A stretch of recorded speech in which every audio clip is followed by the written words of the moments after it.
Might be easier on your ears. My name is Scott Park. I work over Greenville County Planning. See a lot of familiar faces. It's great to be back here, especially talking about some of our interim proposals that Clemson has done for us. And if you had some time to walk around the room beforehand, you get to see a little bit of all the progress that they made, which is pretty significant. What I'm going to go through is pretty much a nutshell of what you see on your tables. Obviously, you see lots of markers and pens in front of you, so I'll give you the opportunity to mark those things up. So if you like what you see, star it and say this is awesome. If you don't like it, put in something else that you'd like to see, or something that's missing. So it's supposed to be an interactive thing. Like Doug was saying, tomorrow is the final presentations for these proposals.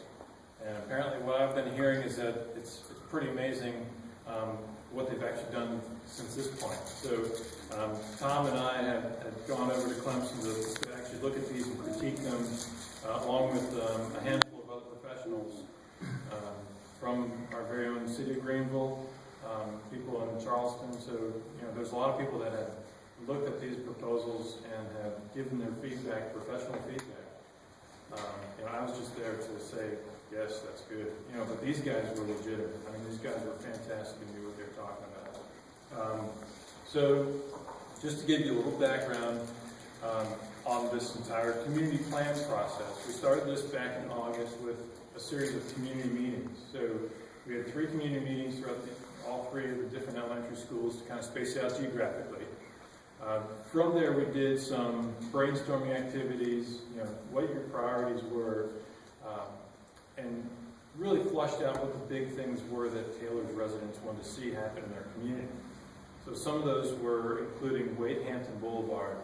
So looking at sprucing up Wade Hampton, similar to what the city's done within their city limits, looking at landscaping, beautification of facades, and thank you for bringing the article about facade improvements. So, this is one tool that could be used on the Wade Hampton or even Main Street.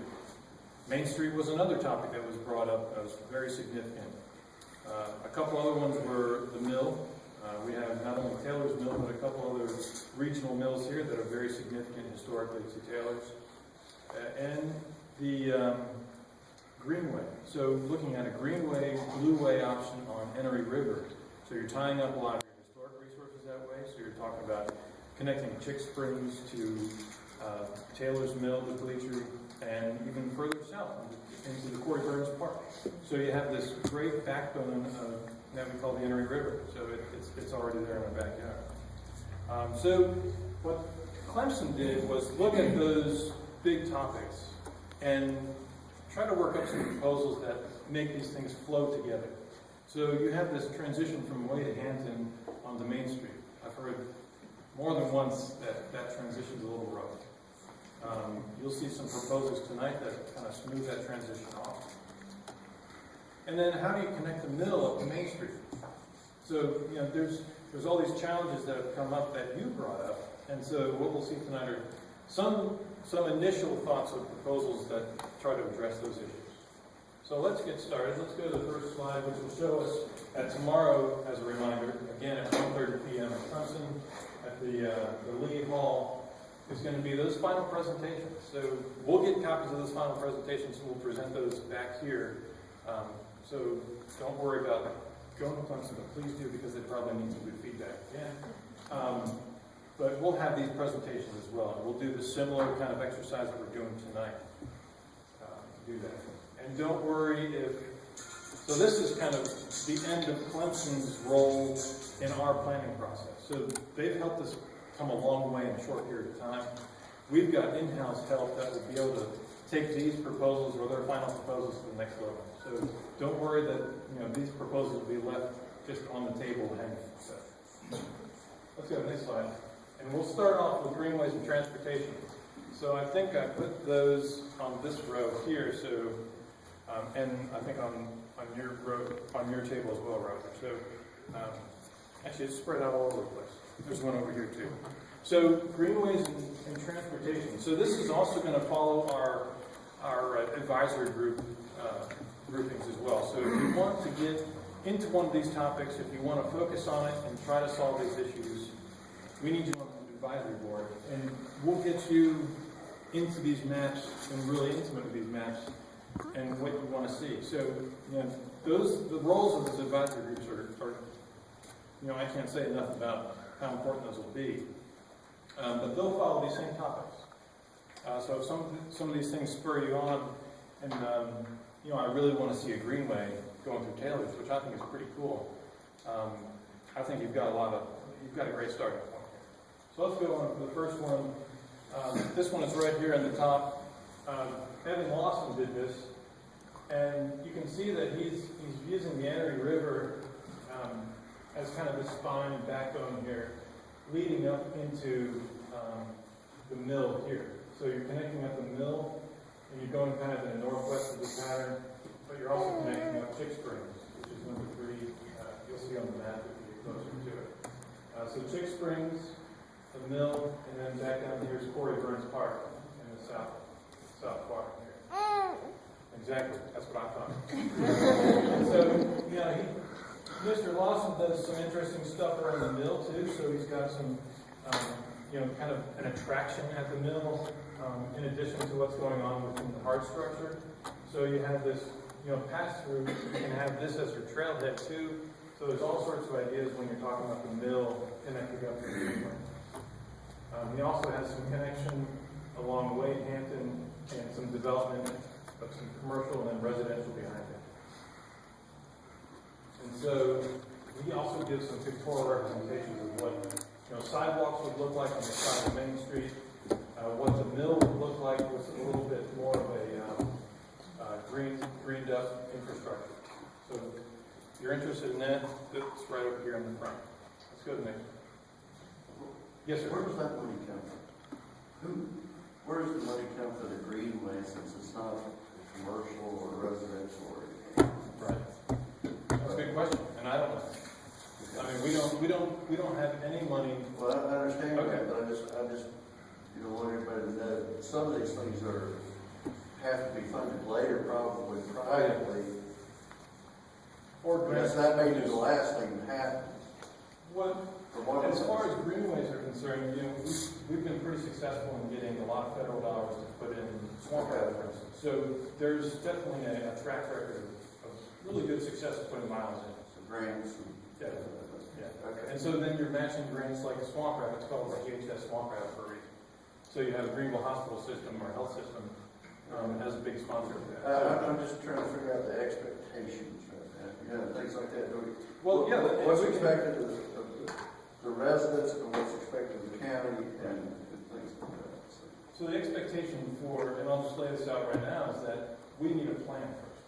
So let's put a plan together. Let's prioritize what we want to work on first. And I don't have any problem. Yeah, and so that's kind of what our approach is right now. I think we've talked about that, but Yeah. it needs to come first. Yeah, and I'm talking for benefit of everyone in the Well, group. and I understand. I just think it's important that it's clear where the money has to come from. Yeah. And it's not just drawn out and the expectation is the county stuff. Yeah, I mean, if I had money to do this, I'd probably do it myself. Right. Yeah. Well, your part's the plan. The rest of it really comes from us. Well, hopefully I'll be a part of that solution too, right, Ms. Frank? So the next one, Patrick Patron did something similar. So he's got kind of this backbone, which he put in a reddish dotted line here, that's connecting up all these different resources as well. The greenway. So the red line is the red dotted line is the greenway, and also connecting up some of the different amenities that are in the mill. So this Mr. Patron did a little bit different approach along the mill. So in this case, he does have a lot of green space going on in the mill, but he's also done a lot of residential. So when we're talking about development, tax base, and the support for a lot of these things, residential is going to be one of those components. And so he gives some of the existing photos, and then also some photos of what it could look like. So depending on types of density you're talking about, Patrick gets into, what it could look like on the ground. Sometimes that's pretty helpful. You don't just see these kind of two-dimensional maps, but actual photos of places where it has already existed. All right, and that one is Right here. right there, great, right in the center. All right, let's go to the next one. Hannah Job has done a fantastic job, no pun intended, with the way that she's put together a symbolization of kind of this greenway meeting the blue way. So the blue way is obviously the Interim River, this red stripe going down the center, and whereas this one's right up here in front and center, is kind of this greenway that has this red wall that goes right down the center. So if you want something that says, okay, I'm going to the red wall greenway, where's that? Oh, it's in Taylor. I mean, this is something, you put some wayfinding sign saying, the mill is a mile ahead, Chick Springs is a mile back. I mean, you've got a destination. You've got recreation for your residents. I mean, this was a pretty powerful take-home message, just by putting up this kind of identification. So she does some schematics here. She lays it out in kind of a dreamy look. So this is kind of your first step, your kind of vision, before you kind of get on the entry and see where that goes. Get along here to Chick Springs and see where that goes. So, next slide. So let's get into Main Street. Miss Carey did really what I would call kind of an infill and replacement of where Main Street is exercise. So a lot of these new footprints in the yellow parcel boundaries, those are new buildings, so really an infill that's similar density that's already there. But she does an interesting thing around Main Street, and she really concentrates Main Street at the Mill Street. So Main Street and Mill now becomes kind of this focus. Some heavy commercial, some storefronts, parking in the rear kind of thing, and new storefronts along Main Street here and here, flanking Mill Street addition. And this makes a lot of sense because your Mill Street entrance is pretty significant. You've got your stone pillars, your old rail line that goes through. You have a real great sense of place here, and also connecting up with a kind of a greenway or an arbor or alley area right here leading into the mill is a great transition from Main Street to the mill. So you've got a lot of things going on here.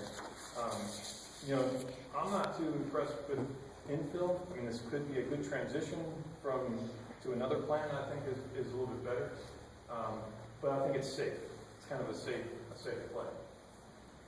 Let's go to the next one. Question? Yes. Yes, go back. Yeah. So this might be a little bit higher density residential too. Commercial, pretty much like a typical Main Street storefront. You probably have your parking in the rear, parking along here. But this is mostly single-family residential back in here. And so kind of a neighborhood revitalization along this area. Where is this one located? Do we have this one now? This may not have printed well. Okay, we might not have. You've got a rail line too. That's Right. Between, right down there. Right here. It is used. Yes.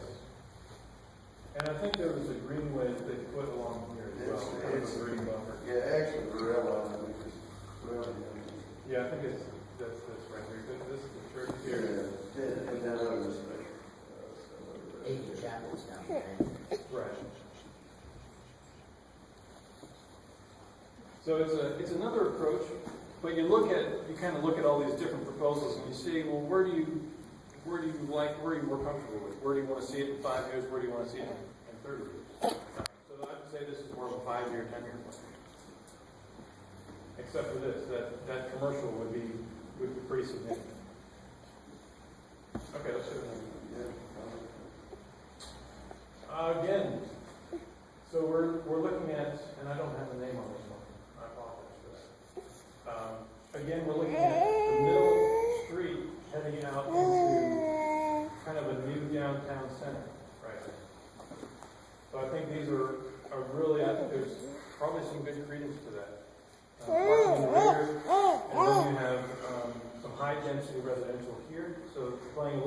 strong density to utilize that retail area. And then some infill along the back sides of these streets. You know, something where you probably have a lot of or a little bit less dense and maybe a little bit more green. You can see some other infill, some greenways attached to some of the existing parks. There's a baseball field down there. So, you know, playing on existing structures.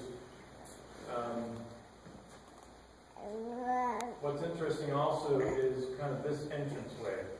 So there is a photo schematic of what this looks like coming into Taylor's. And Tom, I know we've talked before about, you know, this transition needs to be softened up. This transition back over here needs to be softened up. And you know, this is kind of where your advertisement is. This is where, you know, you're coming into Taylor's. Well, what kind of statement do you want to make? And first and last impression. Your first and last impression. So, yeah, I was thinking about this the other way. The only way to get out of Taylor's is not going by something bad, but the bad being and I hate to say this, the service station, the old exit service station, or whatever it was, that trailer at the other end has been sitting there vacant for 10 years. If you go up Baker Chapel, you get out that way, you're going by the strip club.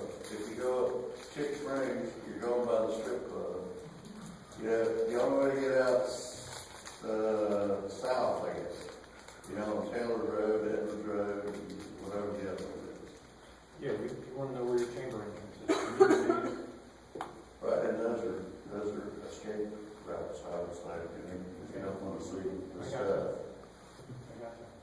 So, going back, okay, to develop the residential things, I mean, obviously, you put these plans out and talk to developers, or put it in front of developers, and developers then go and say, okay, well, yeah, that sounds good, I can do something like that.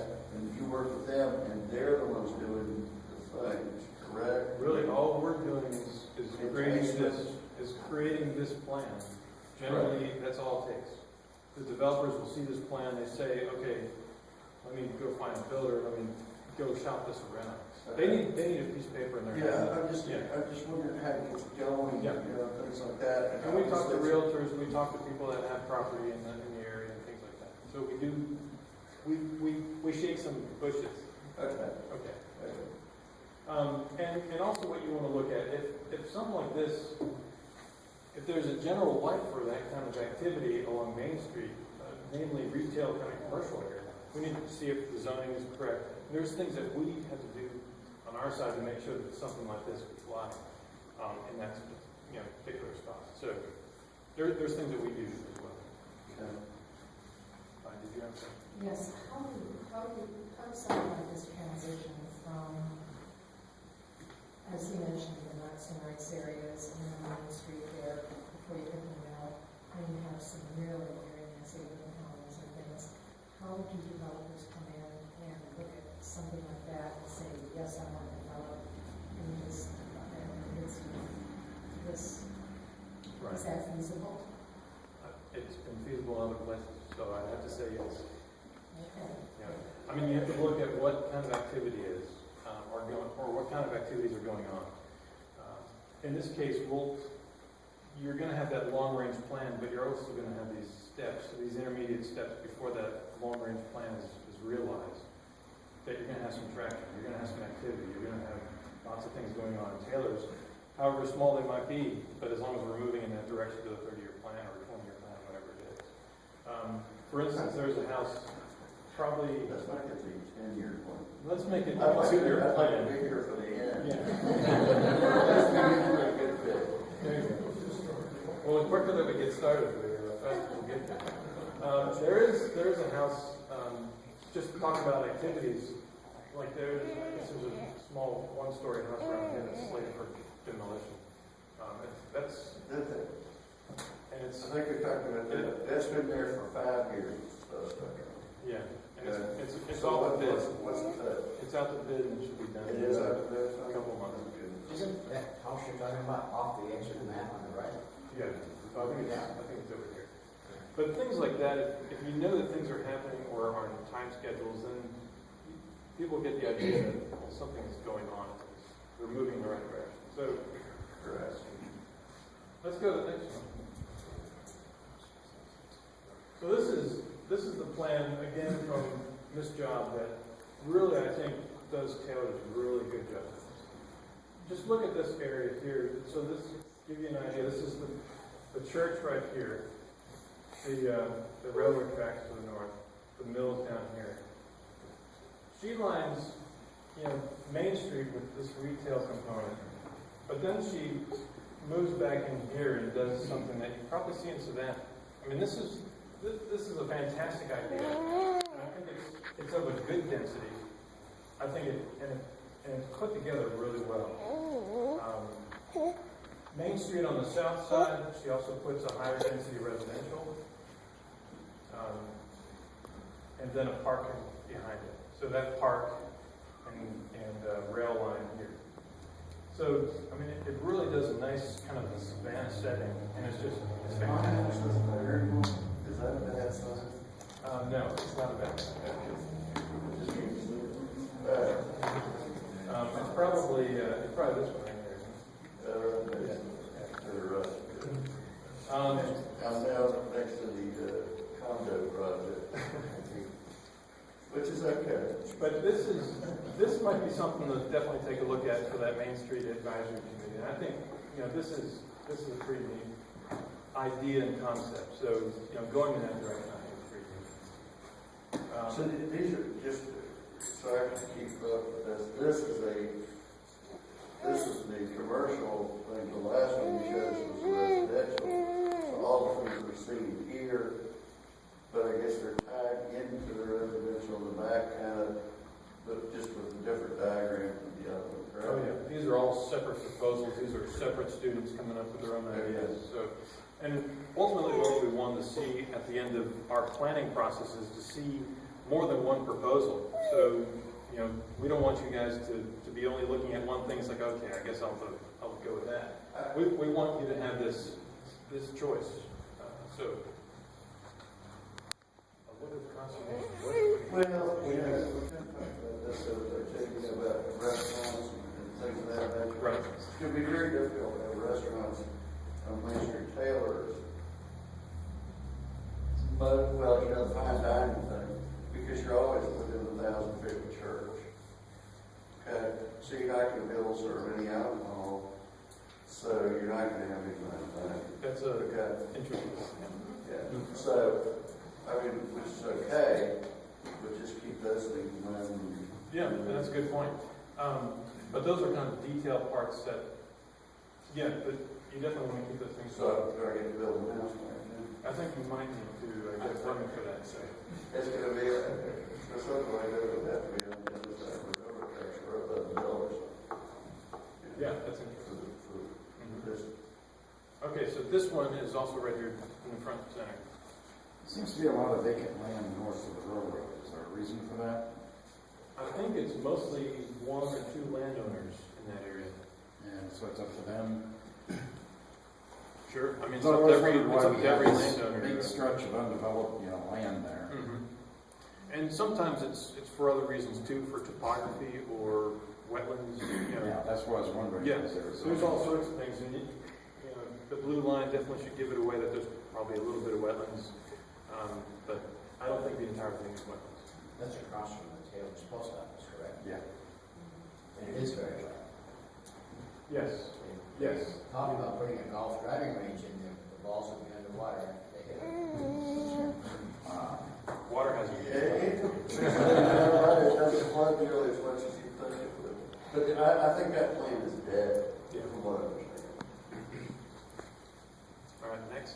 Oh, question. Yes, sir. Well, like we was talking about with putting in like restaurants and things like that, what would be the process you'd have to go through to get the zoning for like alcohol sales and trying to get like Sunday alcohol sales and things like that going?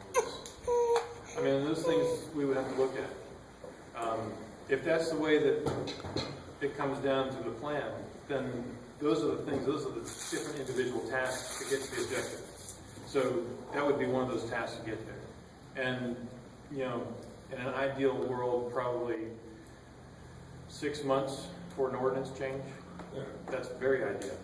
Well, because if you want to bring any sort of sustainable commerce in terms of you know, the service industry and hospitality, you're gonna need that. Otherwise, with everything around, Greer, Travelers Rest, Fountain Inn, Greenville City, everybody else has their laws in line. So if you want to have any sort of competition in that facet, you have to change with times. So if there's anything we want to do in those respects, it has to be done. Yeah, gotcha. Yes, sir. Main Street, back to Main Street. Used to be the old 29, I believe. Okay, yes, Yeah. that's right. State owned, I assume. Is it still state owned? It is. So the state owns regular. It does. Okay. Does that play into Oh, definitely. grants? Oh, it plays into a lot of stuff. Yeah. Sometimes bad, sometimes good. Yeah. Okay, next. We'll go to the next one. Again, missed job getting some of her freehand knowledge here. So before and afters of what can be done. So the befores are on the top. So this is a rendering of the church and the parking lot next to it. Church with a little bit higher density residential, giving kind of that Main Street feel. Again, Main Street feel kind of a little bit further down, probably about, I'd say not even 2,000 feet further down Main Street. You have another mock-up of what could be there before and after. Now this one didn't print out as well, which is over here on the second tier. But you kind of get the idea of what your rough measurements are, you know, sidewalks, kind of a protected sidewalk with plantings that separate pedestrians from lanes of travel and things like that. So it really kind of gives you a schematic of what it could look like. Also with the church, so we've got a church pillar here, just as a reference of that, also that's what that street would look like. Yes, sir. Give us an example of a town, city, whatever, that's kind of done some of these things. So, you know, it's hard for me to visualize why it's Greenville. well, yeah. I mean, that's pretty close. And if you see some old photos of Greenville, you had 4 lanes of traffic going down the Main Street. I cruised down Main Street, nobody's there when I'm saying, then we let down, turn around to the courthouse, turn back out. There you go. So, I mean, that's one. So, I mean, that's a 20-year time frame, right? Yeah. Yes, sir. 1981, 82, 83, I was at Greenville JC's downtown. Nice. And the fathers of Greenville, the leaders of Greenville would come to our JC meetings and say, we got these plans, and we would see these types of things, except we didn't have projectors back then, you know, charts that you could look at. And they would say, and if you remember 1981 in Greenville, retail was moving out to Hayward Road. They came in and said there could be 15 to 20 restaurants, and there was Richards and Charlie Steakhouse, Hot Dog King, and one other, and we're going, really? 18 to 20 restaurants? Where? I'd like to see that. Right. And they talked about it being a destination. And they were looking to us as young leaders in the Greenville community, going, we need your support. And we're going, how are you going to get people downtown? Everything's going out of there. And it does take vision, and it does take not looking necessarily where it is, but where can it be? And I can tell you, I was going, what? And look at it today. It is a destination point, and there are more than 18 restaurants, I guarantee you. And there are a lot of things that those folks that had the vision, you know, they came in and said, and I'll tell you, we were all under 35 years old back then. And we were all looking at each other going, yeah, that'll fly. Right. We'll just wait and then we'll do something different. But it's amazing how being part of that in the beginning and seeing it now, it was really a success. Yeah. It really was. Yes, sir. You can just visualize what the Taylor's was in 1955. You could, and what it is today, when the bleacher was wide open, and the stores was all up and down Main Street, and cafes, drugstore, 2 cafes, school, all kind of business right here, right where we are right now.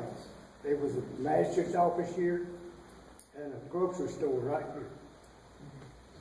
It was wide open. I want to talk to you later on. But the city has a strategy, right? So, that's what the plan will hopefully put together is that strategy. They started with the Hyatt, they started with these places that were focused. We have the mill, which I think is a fantastic focus. It's something that, no other place has something like the Taylor's Mill. So it brings kind of a tingle to me that it's such a great resource. Let's move on to the next one. I'm going to quicken this up a little bit. So Wade Hampton, mostly what we're talking about, Wade Hampton, we're communicating cars. So there's also a plan looking at Wade Hampton as a transit-oriented design, which means it's alternative transportation, looking at buses and things like that, rapid buses, and what that would look like in the future. So looking at Wade Hampton or 29 as potentially an alternative to I-85, 385 connection to the city, connecting Greenville to Spartanburg, Greenville to Greer, Greenville to airport. You've got Greenville to everywhere, and it's going right by Taylor's. Luckily, it's not going through Taylor's anymore. So what we have here is kind of this idea of where do we put these big bus stops for the rapid transit? Where do we put the regular bus stops for regular transit along this route? And then what is kind of their sphere of influence? In this case, it's a half mile, which I think we can probably make smaller to a quarter mile, and then also limit to one rapid transit node. So this is a If you go with the high density residential, it Yes. needs to be back here, high density residential. yes, or you create high density residential. That's a really good thought process. That you need that high density residential to support that rapid transit. But the distance between these two different nodes in blue, which would be this rapid transit, is too close. So we're going to pick one here at St. Mark's, or up here. We'll have to play with the location. But to have two in such a close proximity won't work. So you have all your transportation type of things. So you have Greenville, you have Wade Hampton, Main Street. These are potential bus stops along Main Street as well, and also at the mill. So some things to think about. Let's go to the next one. Is there any questions on transit? Yes, sir. Rapid transit, you're talking about Greenville. Is that what you're talking about? That's correct. Greenlink would be the one that would run the rapid transit, and they're helping us out. Their first focus, I think, is Lawrence Road, but they also think that Wade Hampton is a great candidate for rapid transit. So now we get into what these developments would look like when you're talking about rapid transit. Very dense, probably not on this site because of topography issues, but something similar to this. And I believe this one is out on the board somewhere. That's what it is here. Okay, it's right there. So you can get some of the details of what the cross-section of Wade Hampton is like right now and what they're proposing. So you get to see the median and what the bus stops might look like along Wade Hampton. So this is just a mock-up of commercial, high-density residential, offices, things like that, into a small footprint with lots of options to get to your rapid transit, even a park and ride for people that are living in Taylorsville that want to park here to ride into Greenville, ride into Spartanburg. So this would be kind of a hub that really is transportation focused, but has a lot of the retail components and residential to it as well. But the advisory group would get kind of into this in depth of what kind of densities you're talking about, what kind of offices you're looking at, what kind of presence you're going to have on Wade Hampton, things like that. Let's go to the next one. A little bit closer view, and also some examples of what the structures can look like, what some of the bus stops can look like. This is a very interesting thing that Emily put together for the entranceway, having this kind of bus stop, but rapid transit, identifying Taylor's in a really fresh way. And it looks like she's probably she's not utilizing the existing building. So this is something just entirely new on this corner. So this is the Main Street and Wade Hampton interchange. But so this intersection is an important intersection, obviously, for Taylor. Any questions on that? A lot of stuff going on in Wade Hampton, and this is probably going to take our, between this and Main Street, probably the most of our energy. Let's go to the next one.